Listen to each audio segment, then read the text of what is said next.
बच्चों, दशम शिक्षा चैनल में आप सभी का स्वागत है।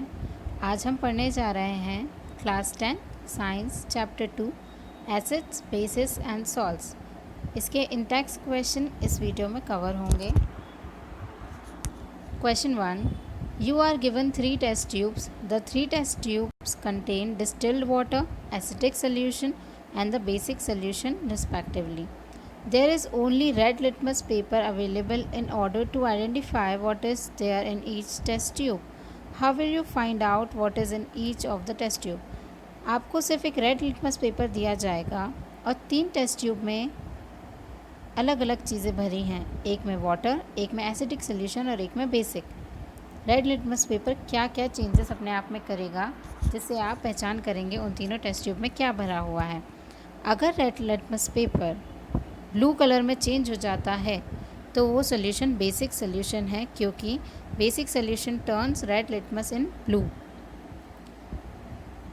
अगर वो सोल्यूशन एसिडिक है तो रेड लिटमस पेपर पे कोई इफ़ेक्ट नहीं होगा, क्योंकि asset turns blue litmus red and red litmus remains red in acidic solution. Last, अगर वो red litmus paper purple colour में चेंज हो जाता है तो उसमें डिस्टिल्ड वाटर भरा हुआ है। इस तरह आप एक ही लिटमस पेपर से 3 अलग अलग चीज़ों को आइडेंटिफाई कर सकते हैं।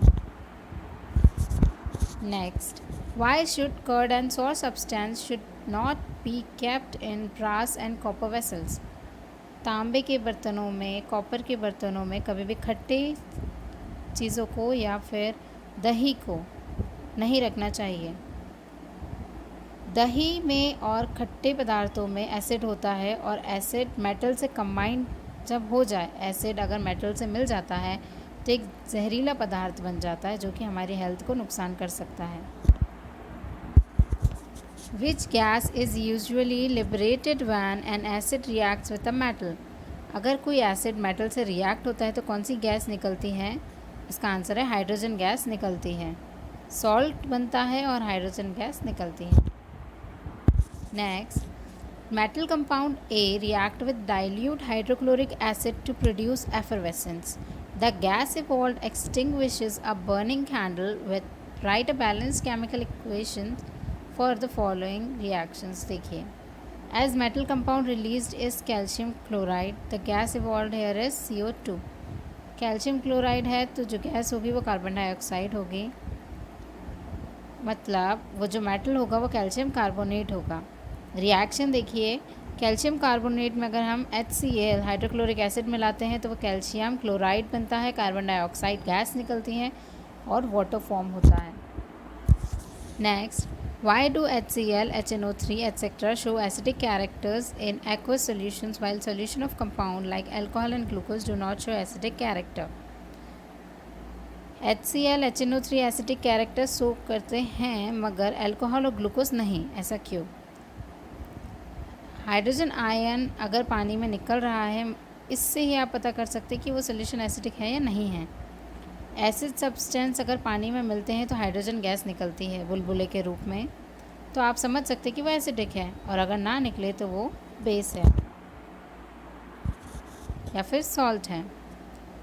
जब हम एसिड्स को पानी में डालते हैं तो HCl और HNO3 ऐसे एसिड्स को मिलाएंगे तो हाइड्रोजन गैस रिलीज़ होगी, पर अगर हम ग्लूकोज को डालेंगे तो ऐसा नहीं होगा, वो नॉन एसिडिक सोल्यूशन होता है। Why does an aqueous solution of an acid conduct electricity. Acidic solution में इलेक्ट्रिसिटी पास हो जाती है, ऐसा क्यों? Charge particles are responsible for the conductor of electricity in an acid. Acid के अंदर चार्ज पार्टिकल्स होते हैं जो कि बिजली को निकलने में या फिर पास होने में सहायता करते हैं। Why does dry HCl gas not change the colour of dry litmus paper. Dry HCl dry litmus paper का रंग चेंज नहीं करती, क्योंकि उसमें से हाइड्रोजन गैस या हाइड्रोजन आयंस नहीं निकलते। While diluting an acid, why is it recommended that the acid should be added to water and not water to the acid? देखिए, जब भी कोई एसिड आपके पास हो तो उसके अंदर अगर आप पानी डालेंगे धीरे धीरे, एसिड ज़्यादा मात्रा में, तो वो बहुत तेज़ी से ऊपर की तरफ उठेगा, बहुत तेज़ी से उस पानी को अपने में मिलाने की कोशिश करेगा, जिससे कि आपका चेहरा, आपके कपड़े, आपके बॉडी पार्ट्स में आपके बॉडी पार्ट जल सकते हैं। इसीलिए हमेशा पानी में धीरे धीरे एसिड को डालना चाहिए अगर आप एसिड डाइल्यूट करना चाहते हैं। इससे आग भी नहीं लगेगी और एसिड की मात्रा कम, पानी की ज़्यादा होगी तो धीरे धीरे डाइल्यूट होने में आसानी होगी।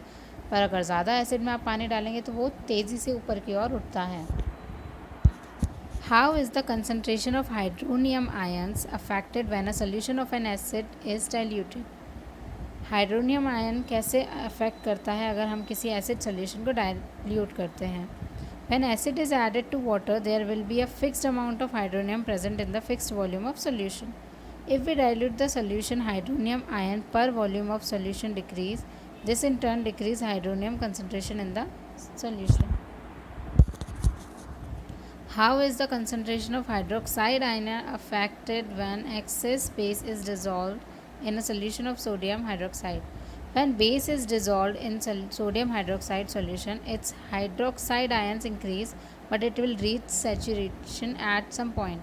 After saturation point, hydroxide ion concentration is not affected even after adding base further. You have two solutions A and B. The pH of solution A is 6 and pH of solution B is 8. Come pH है मतलब वो acidic in nature है और ज़्यादा pH है मतलब वो basic in nature है। Which solution has more hydrogen ion concentration? आप खुद ही बता सकते हैं एसिडिक वाले में ज़्यादा हाइड्रोजन आयन कंसनट्रेशन होगा, मतलब सोल्यूशन ए में। In order to find the hydrogen ion concentration we can use the rule that states the pH of any solution in is inversely proportional to the hydrogen ion concentration. Therefore, it means that the solution that has a lower pH number will have a higher hydrogen ion concentration. Lower number है pH में 7 से छोटा मतलब acidic है और ज़्यादा hydrogen ion को निकालेगा, इसलिए ए सोल्यूशन एसिडिक है और बी बेसिक है। What effect does the concentration of hydrogen ions have on the nature of the solution? Hydrogen ions decide the nature of the solution. अगर हाइड्रोजन गैस रिलीज़ हो रही है तो वो acidic है और अगर नहीं तो वो बेसिक है। Basic solution have hydrogen ions? क्या बेसिक सोल्यूशन में हाइड्रोजन आयन्स होते हैं? हाँ होते हैं, बट उसमें हाइड्रोक्साइड आयन्स भी होते हैं जो कि ज़्यादा मात्रा में होते हैं, इसलिए उसे हम हाइड्रोक्साइड आयन्स का ही कहेंगे कि हाइड्रोक्साइड आयन्स उसे बेसिक बना देते हैं। हाइड्रोजन आयन्स बहुत कम होते हैं उसमें, तो वो एसिडिक नहीं होता। Under what soil condition do you think a farmer would treat the soil of his field with quicklime, slag lime और chalk? Calcium oxide, calcium hydroxide और कैल्शियम कार्बोनेट किसी किसान को अपनी ज़मीन में कब मिलाना चाहिए? जब उसकी ज़मीन एसिडिक हो जाए। अगर मिट्टी एसिडिक हो गई है, उसका pH वैल्यू 7 से कम है, तो उसे नॉर्मल लाने के लिए, सैचुरेशन स्थिति में लाने के लिए कैल्शियम ऑक्साइड, कैल्शियम हाइड्रोक्साइड या चॉक में से कुछ भी मिलाया जा सकता है। कैल्शियम कार्बोनेट, कैल्शियम ऑक्साइड या calcium hydroxide. What is the common name of the compound CaOCl2? CaOCl2 bleaching powder का कॉमन नेम है। Name the substance which on treatment with chlorine yields bleaching powder. Calcium hydroxide. Name the sodium compound which is use for softening hard water. Hard water को soft करने के लिए sodium carbonate का use होता है। What will happen if a solution of sodium hydrocarbonate is heated? अगर sodium hydrocarbonate को heat करेंगे तो कार्बन डाइऑक्साइड गैस रिलीज़ होगी। What will happen if a solution of sodium देखिए इसमें आपको नीचे सिंबलिक रूप में लिखकर बताया है। अगर सोडियम हाइड्रोकार्बोनेट को मिलाया जाए तो सोडियम कार्बोनेट निकलेगी, हाइड्रोजन गैस, कार्बन गैस और कार्बन डाइऑक्साइड गैस और वाटर रिलीज़ होता है। Right an equation two show the reaction between plaster of Paris and water. Plaster of Paris and water के बीच का रिलेशन है। The chemical equation for the reaction of plaster of Paris and water is CaSO4 dot half H2O plus 3/2 H2O becomes. देखिए plaster of Paris का formula है CaSO4 dot half H2O। इसमें हम water add करेंगे 3/2 H2O, तो ये बनेगा CaSO4 2H2O। धन्यवाद।